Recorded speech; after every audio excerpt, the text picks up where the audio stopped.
I always thought funerals were the kind of place where you try not to notice too much, because any little detail could mess with your head. But that night at St. Firmin's Chapel, nothing was helping me keep my mind quiet.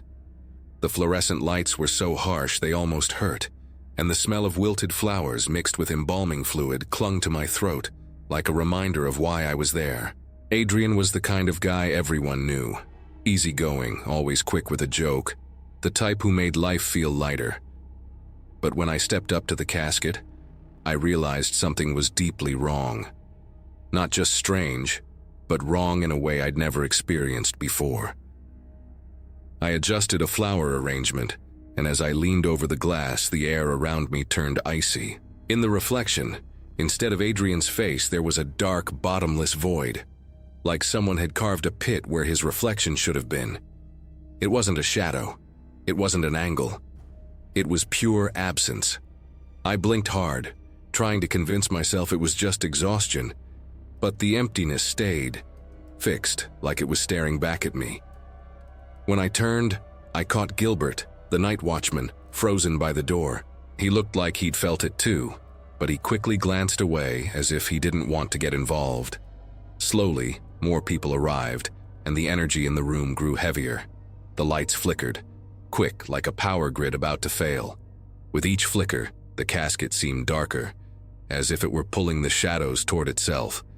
The sickly sweet smell of rotting flowers mixed with the chemical tang of the room. The feeling of being watched spread like static. I kept my hand in my pocket, gripping my phone, just to hold on to something solid. We decided to take a group photo to send to distant family. Everyone tried to look steadier than they felt, but when I saw the picture, my stomach dropped. Where Adrian should have been, there was no body, just a human silhouette facing away, as if staring into the dark depths of the chapel. A child in someone's arms started crying and pointed at the glass, her voice trembling. "The man in the glass is turned away." The words echoed in my mind, and the room seemed to grow colder. I went back to the casket to check if my eyes were playing tricks. The glass was fogged from the inside, as if someone had breathed on it. Impossible. I wiped it clean, and for a few seconds, the body vanished. The casket was empty. When Adrian's image returned, he didn't look the same. Dark patches had spread across his face like something was eating away at him from the inside. I pulled out my phone to record, because I needed proof. But when I hit the button, the camera screeched, filled with static, and froze. The screen glitched, and my phone rebooted. The battery dropped from 60% to 5% in seconds. I knew this wasn't normal. It wasn't a technical glitch. Gilbert suddenly appeared, clutching a set of keys, his hand shaking. He said he'd heard a metallic hum outside the chapel. Not a voice, but something vibrating, a sound that pressed against your chest like something was getting closer. With each pulse, the sickly sweet smell filled the room, as if it were being pushed inside. The service started, but the tension only grew. The lights felt harsher, almost aggressive, and the priest stumbled over his words, like he was fighting to keep control. The feeling of being watched intensified, as if something was standing just behind me, waiting for me to turn. Mid-ceremony, a sharp crack echoed through the room, making everyone flinch. The glass on the casket had split, a jagged line, like frozen lightning. The priest dropped his book and the crack began to spread slowly, as if searching for a weak spot to break through. In the chaos, someone accidentally took a photo. When the flash lit up the casket, their phone displayed a corrupted file warning. They showed me and my legs nearly gave out. In the photo, I was standing beside the casket, but my face had no eyes. It was like someone had erased the most human part of me, leaving only a smooth, gray mass. The distortion looked like a mouth wide open, trying to swallow everything around it. That's when I realized the chapel wasn't just messing with our perception. Something was trying to replace someone. The funeral home staff came to move the casket to another room, and everyone exchanged glances. It was too light. Not just light, but wrong, like half the weight was missing. The dark patches on Adrian's face had grown, deeper now. As I passed the cracked glass, a shadow moved in the reflection, but it wasn't mine. Gilbert, pale, muttered, "Glass lies more than people." The words stuck in my head like a warning. When I finally left, well past midnight, I got an anonymous email. The timestamp read 3:17 a.m. The sender was blank. I opened it without thinking. It was a photo of me, inside a casket, under the same cold chapel lights. My face was lifeless, but the worst part was the reflection. There wasn't one. The glass lid erased my image the same way it had erased Adrian's face. It was like someone was showing me what was coming, that the next identity to be erased would be mine. I got home exhausted but wired, unable to face any reflective surface. I turned off screens, covered mirrors, turned picture frames to the wall. Every flicker in my peripheral vision felt like it was tracking me. The sensation of being watched was constant, like something was just waiting for the right moment to step closer. After that night, I realized a reflection isn't just a reflection.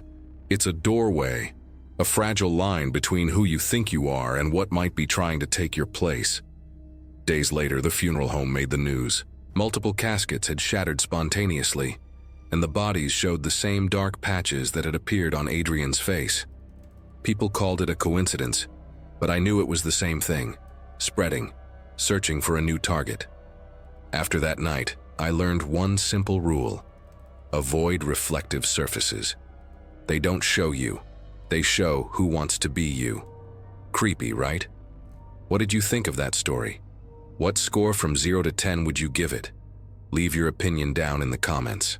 When your own reflection starts lying to you, it's hard to feel normal again.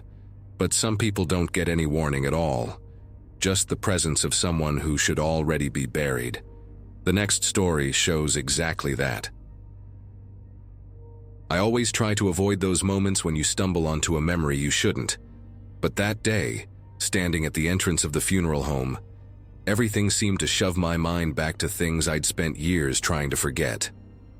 The cold was biting, the mix of rain and sleet clinging to my clothes, making the air thick and heavy. Too heavy for anyone to breathe easy. I was already on edge just being there. Seeing my mother again was the last thing I wanted, even in death. Our relationship had never been normal. She was always harsh, distant, carrying this strange coldness that wasn't just emotional.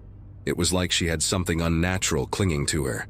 After she started getting involved with those weird people, that cult she found who knows where, our house became unbearable. Candles, symbols, whispers in the hallway at 3 a.m. Then one night I woke up to find her standing beside my bed, holding some old book, saying she needed to prepare my spirit. That's when I knew if I didn't leave, I'd lose my mind. I cut ties for good when I had my daughter. I refused to let her breathe the same stifling air, to feel that heaviness clinging to her skin. The last time I spoke to my mother was years ago, so when I got the call saying she died of a heart attack, 2 days after it happened, out of the blue, I was left in this strange limbo. I didn't feel sadness exactly, but I didn't feel relief either. It was like walking on cracked ice. At the funeral home, as I filled out endless paperwork, my chest tightened. The room was lit by harsh bluish-white lights, and the sound of rain hammering the roof created this eerie hum that made everything feel surreal. My 6-year-old daughter sat on a low bench, fidgeting with the hem of her coat. She seemed too calm for the place, which only made me more uneasy. I signed another form and heard something behind me. Not a chair scraping, not the wind, it was someone calling my name. In that exact way only my mother ever did, slow, impatient. I spun around, expecting to see a staff member, but the hallway was empty. I felt that prickling sensation of being watched, right at the back of my neck, like someone was standing too close. I tried to ignore it, but the voice came again, farther down the hall, as if drawing me deeper inside. I left the paperwork on the counter and followed the sound. I know it sounds stupid, but that voice tugged at something old inside me. I stepped into a narrow corridor, lit by flickering fluorescent lights. The doors lining the hall were open, revealing caskets, some empty, some ready for viewings. The smell was worse than the lobby, disinfectant, damp wood, and something sickly sweet. With each step, the voice grew clearer. It was her, my mother, calling me again. My hands shook, but I kept walking, hoping it was just my exhausted brain playing tricks. At the end of the hall was a door with a red sign, "Staff Only."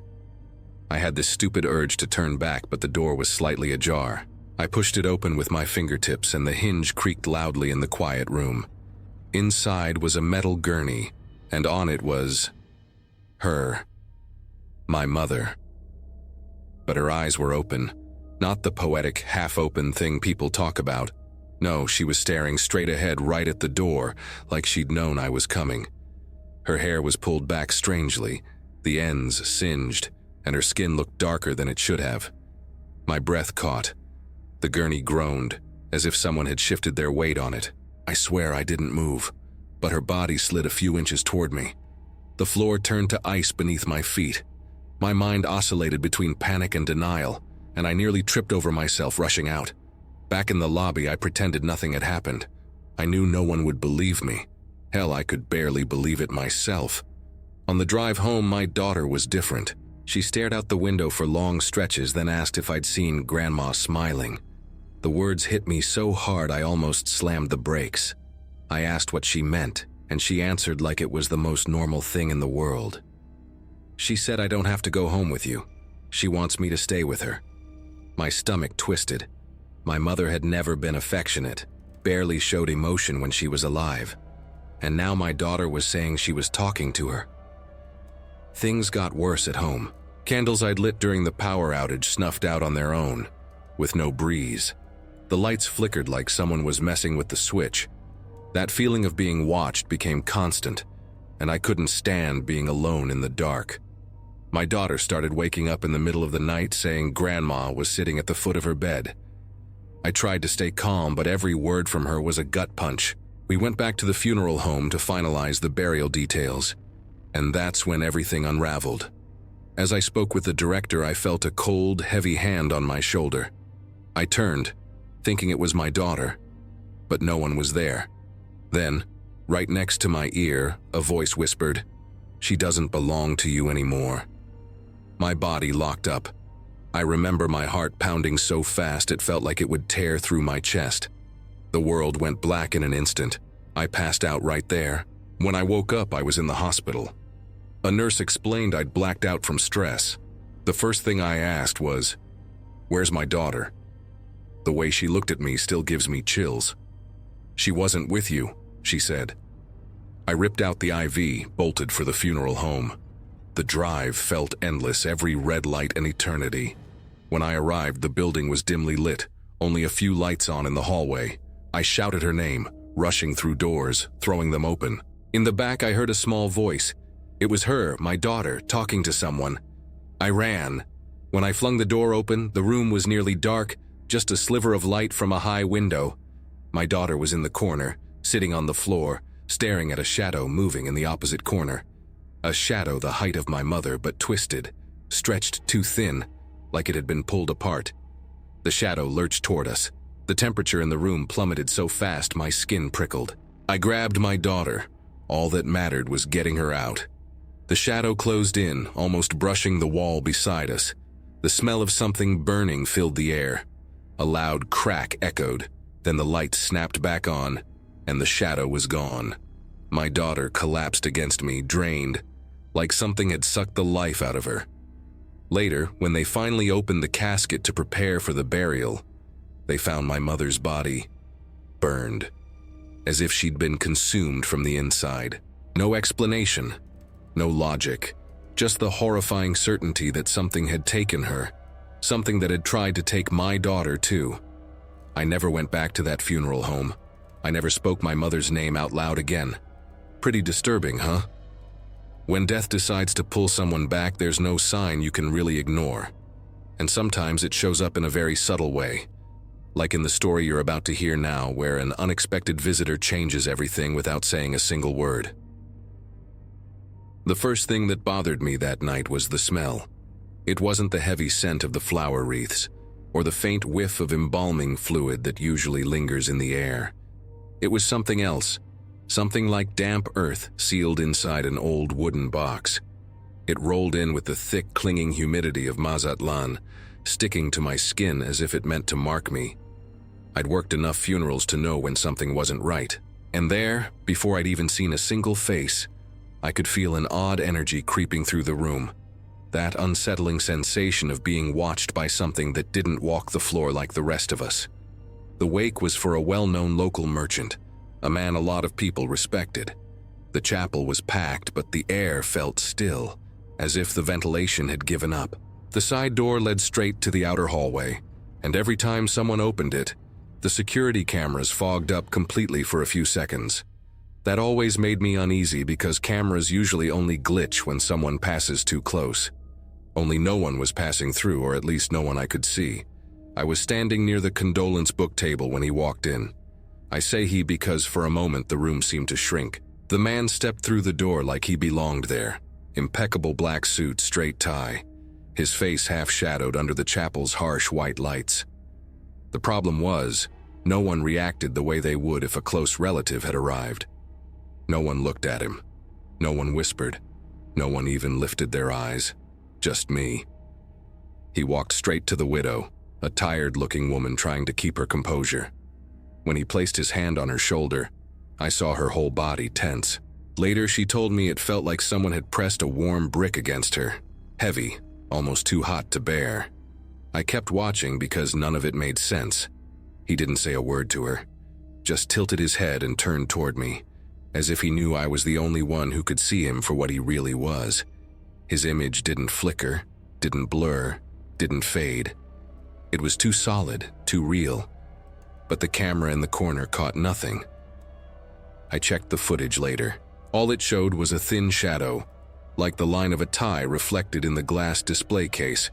No body, no silhouette, just that straight, dark mark pointing right at the condolence book. As he approached the table, the smell of damp earth grew stronger. It was the same scent I knew from the time an old grave was opened on a stormy night. That thick, stagnant aroma that doesn't belong indoors. On the table, there was a simple pen and the book open to that day's page. He picked up the pen with the calm of someone who knew exactly what he was doing. And he signed. I only noticed the detail seconds later. The name he wrote was the deceased's. Fresh ink glistening on the paper. It wasn't similar handwriting. It wasn't a trick. It was the exact signature identical to the one I'd seen on the merchant's old business ledgers. The realization hit me like a punch to the chest. There was no logical explanation. It was the kind of supernatural experience no one believes when you tell them about it. While I tried to figure out if I was hallucinating or witnessing something rare, he gave the table a light tap.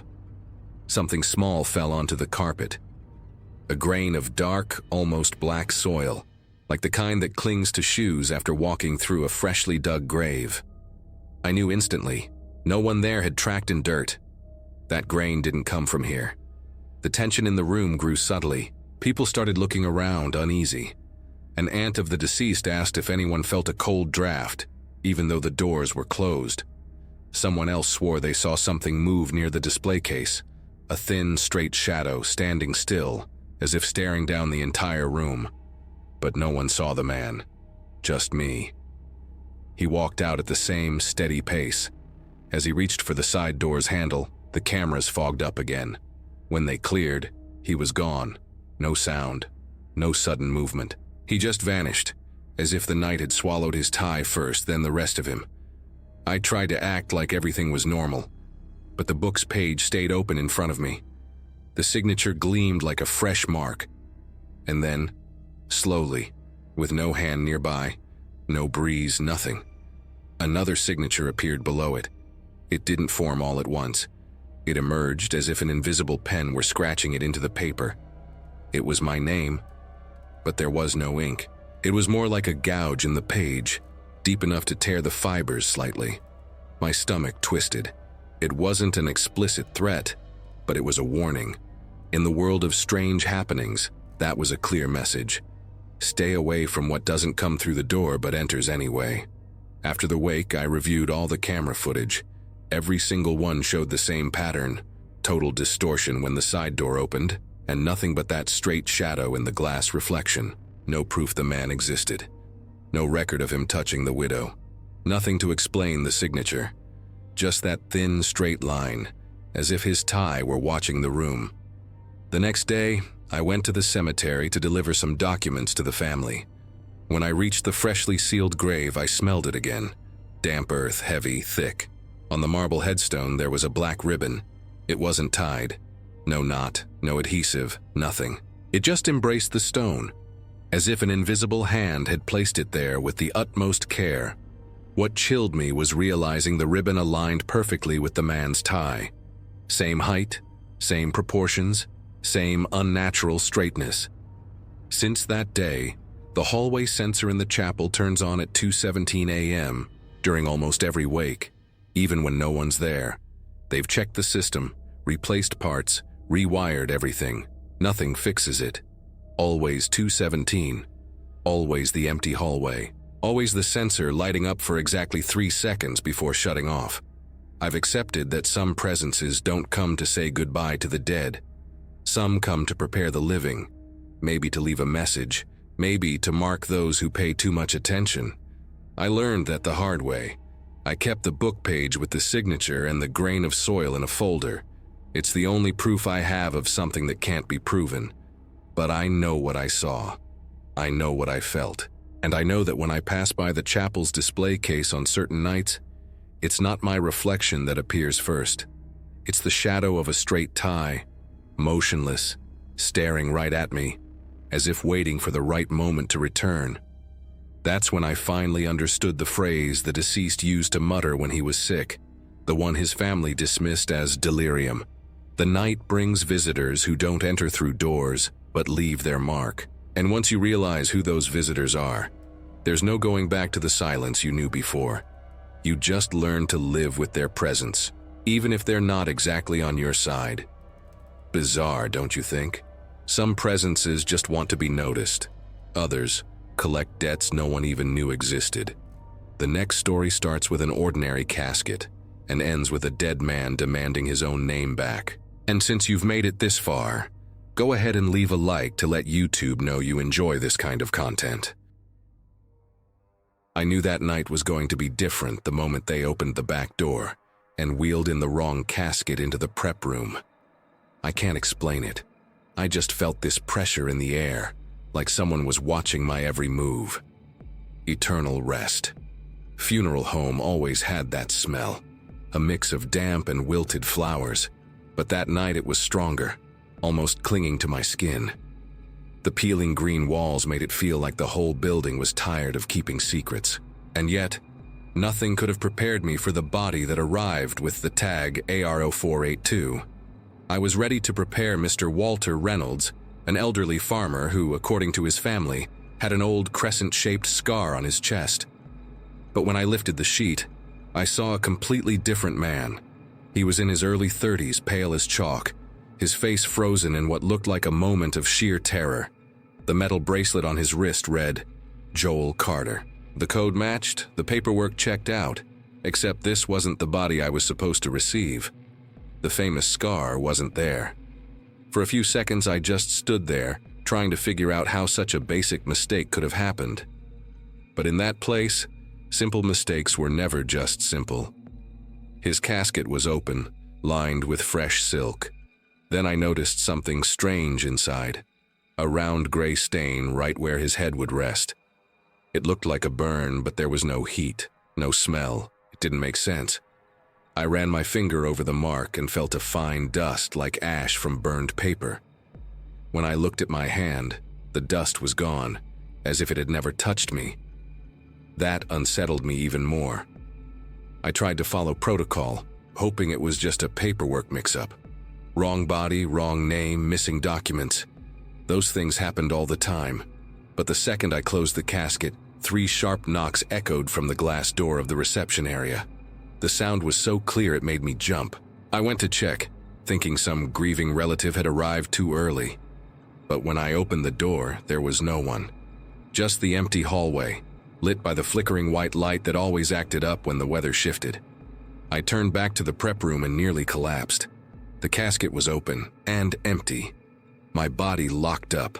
The man was just gone. The sheet was tossed aside like someone had gotten up in a hurry. On the floor, a trail of ashy footprints led toward the foyer. They were perfect. human-shaped as if someone had walked through just seconds before. My breath came short. I should have run, but something about that funeral home always rooted you in place, like the air got too heavy for any normal reaction. Shaking, I followed the footprints, that feeling of being watched crawling up my spine.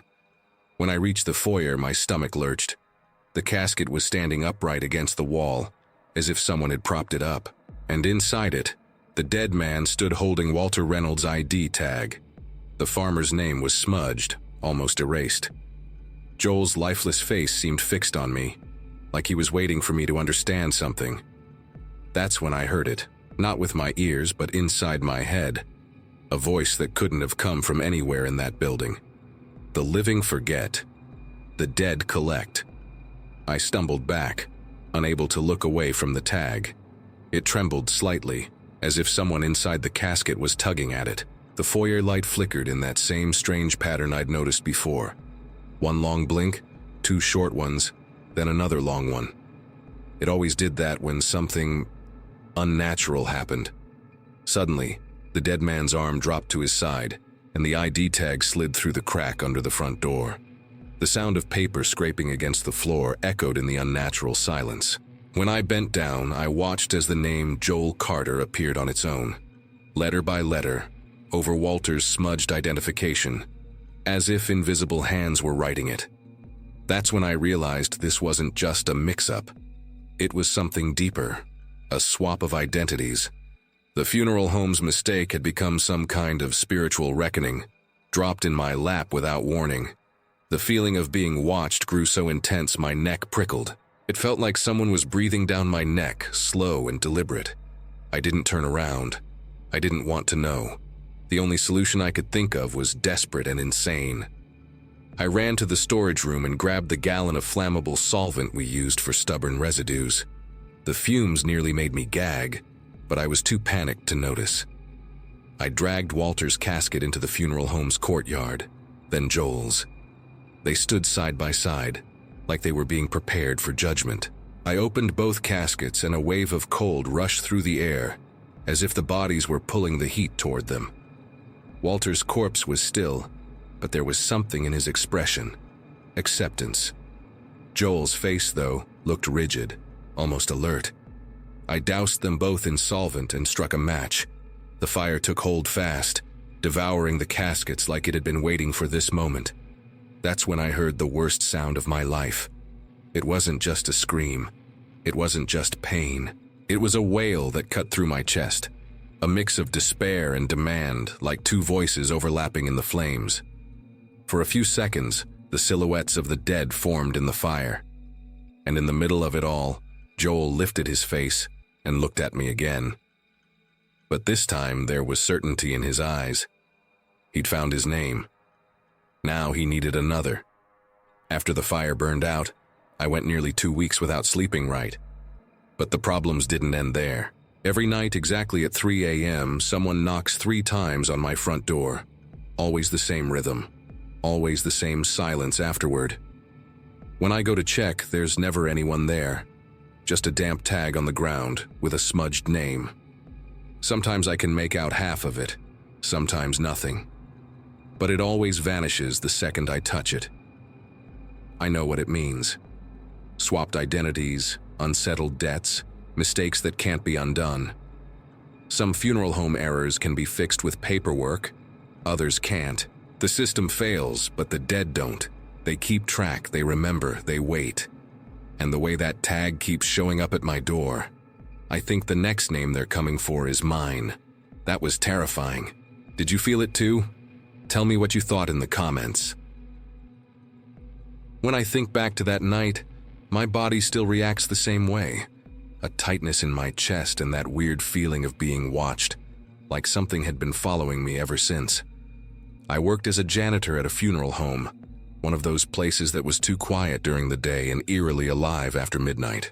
It was the kind of place where sadness clung to your skin, and no matter how hard I tried to get used to it, there was always this discomfort, a heavy energy that made anyone question their own life. Still, I kept showing up, mopping floors, straightening chairs, checking the viewing rooms, and pretending it was just another job. But that night, nothing felt normal. I knew something was off the moment I saw the hearse pull up earlier than usual, carrying a casket that was way too small. My stomach twisted before anyone even told me it was the body of a 5-year-old girl. I was used to dealing with all kinds of situations, but a child always broke through my defenses. Carrying that casket felt like holding the weight of an injustice. The viewing room was colder than usual, and I kept telling myself it was just the AC, but deep down, I knew it wasn't. Later, while making my rounds through the bathrooms, I passed the women's restroom and saw 2 tiny bare feet turn toward the back stall. I froze because it made no sense for anyone to be there. The funeral home was already closed to visitors, and no one had come in or out. Before I could call for backup, I glanced down the hallway to see if anyone else was around, and the feet were gone. I checked every stall, one by one, trying to stay calm despite the feeling that I was poking my nose where it didn't belong. All empty. No sound, no sign of anyone. Just the smell of bleach and that heavy silence that makes your head spin. I even stopped by the front desk to ask a coworker who was still on shift for help. She gave me a confused look but agreed to come with me. We searched the entire bathroom, the nearby rooms, the whole hallway. Nothing. She just said I looked exhausted, and maybe I was seeing things because of how heavy the day had been. I wanted to believe her, but the image of those little feet was burned into my mind, too clear to be a hallucination. The air in the place felt thicker, like the atmosphere itself had shifted. It was the kind of unnatural experience I never wanted to repeat. I tried to shake it off and finish my shift, but with every step, I felt like something was walking with me. It wasn't paranoia. It was the same feeling you get when a kid tugs at your shirt, except there was no one behind me. And I knew that building too well to ignore any change in the environment. At night, the funeral home had its own echo. You learned to recognize the hum of the freezer, the flicker of the lights, even the metal expanding on the roof. That night, everything was off. As my shift was almost over, I passed the door to the storage room where some of the closed caskets were kept, including the little girls. Before I even got close, I heard soft, muffled crying, like it was coming from inside the room. A child sobbing, desperate, growing louder little by little. My legs locked up. I stood there in the hallway gripping the doorknob, too scared to open it. My first instinct was to run, but my body wouldn't move. I just stood there, shaking, letting that sound cut through me. There was no way it could be a living person. No way there was a visitor at that hour. And the more I tried to rationalize it, the closer the crying seemed to get to the door. I took a deep breath and cracked it open. The dim light only lit up part of the room. The girl's casket was right where I'd left it, but nothing looked out of place. The crying had stopped. It was like it had been cut off mid-sob. I shut the door, my palms slick with cold sweat, and tried to convince myself it was just exhaustion. But I knew better. My body knew. My skin knew. And that feeling of being watched stuck to me like a second uniform. I spent the rest of the night avoiding that room, distracting myself by checking things I didn't even need to check. By the end of my shift, I went home carrying a weight I couldn't shake. I slept poorly, had confusing dreams, and woke up with that same sense of a presence in the room. The next day, I went back to work before the viewing started. The girl's family was already there, a small, broken group, staring at the floor more than anything else. Her mother clutched a stuffed bear, whispering to a relative that her daughter had always been afraid of the dark, that they never left a light off near her. When she said that, a chill ran through me so hard I had to steady myself against the wall. All the pieces I'd tried to ignore clicked into place: the feet in the bathroom, the crying in the storage room, the sudden silence. She didn't want to be alone. The little girl was scared of the dark, and we'd left her there in a cold, empty room with no one. In my head, I heard that crying again, and my chest tightened so hard I had to step away. I tried to breathe, but it felt like the air was gone. In that moment, I realized it wasn't some vengeful ghost. It was just a scared child who couldn't accept being alone. I spent the whole day in a daze. I couldn't eat, couldn't talk right. When I got home, my face must have given everything away because my wife sat me down on the couch and told me I needed to quit that job before it broke me. She said I'd been distant, jumpy, flinching at every noise, and she was right. I tried to argue, to say it was just a rough patch, but deep down I was already shattered. I couldn't keep hearing that crying echo in my memory every night. In the end, I quit. It wasn't just because of that little girl, but she was the final straw, the thing that proved I was falling apart inside. My wife helped me find something else, far away from places with that kind of heavy energy. I thought I'd forget with time, that it would all fade like bad memories do. But I never did. Sometimes when I turn off the bedroom light, I still hear a quiet sob, like someone is asking for company. Years have passed, and whenever I think about that funeral home, I remember the little girl and how she cried in the dark, desperate not to be alone. No matter how much time goes by, it still hurts like it happened yesterday. I've learned that some souls don't rest easily, and children's souls, they carry a kind of suffering we can't even measure. Maybe she just wanted a light left on. Maybe she just wanted to hear someone say they were there. And that doubt, that feeling that I could have done something, still follows me when the silence gets too deep. After what happened with that girl who was only afraid of the dark, it's easy to see why these stories stick with you. If you like this kind of story, subscribe to keep up with the next ones. If you want to leave a sign that you stayed until the end, comment "afraid of the dark." It's always good to see who really watches everything. And if the video kept you hooked, leave a like. It helps a lot. There's another video right here with even heavier stories. Click it and keep going with me over there.